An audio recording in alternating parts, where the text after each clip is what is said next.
একযোগে চতুর্দিকে অভিযান চালিয়ে অবৈধ মদ সহ 3 ব্যক্তি ধৃত লোকপুর থানায়। বীরভূম জেলার খয়রাশোল ব্লকের লোকপুর থানার পশ্চিম সীমান্তে ঝাড়খণ্ডের বাগডহরি থানার মোড়াবেড়িয়া গ্রাম থেকে অবৈধভাবে মদ পাচারের উদ্দেশ্যে বেশ কয়েকজন পাচারকারীরা লোকপুর থানা এলাকার মধ্যে ঢুকছে।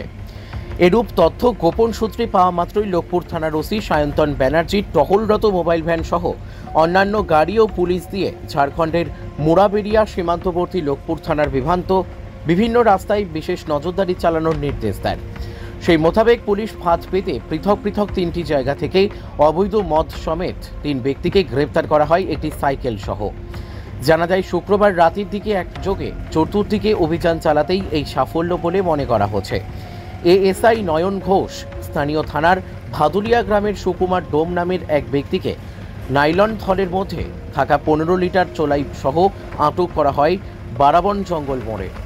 দেবাশিস ডোম নামে ভাদুলিয়া গ্রামের অপর এক ব্যক্তিকে ভাড্ডি ফুটবল ময়দান থেকে 15 লিটার চোলাই মদ সহ আটক হয় এএসআই আনোয়ার ফারুক খানের হাতে।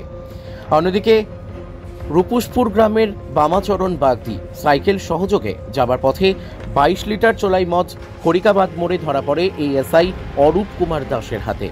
শনিবার ধৃতদের দুবরাজপুর আদালতে হাজির করানো হয় লোকপুর থানার এসআই প্রবীর কুমার মণ্ডলের তত্ত্বাবধানে। ধৃতদের সকলকে জেল হেফাজতের নির্দেশ দেওয়া হয়েছে বলে সূত্রের খবর। খয়রাশোল থেকে সৈয়দ আব্দুল হালিম ও বিশ্বজিৎ ঘোষের রিপোর্ট, এস নিউজ বাংলা।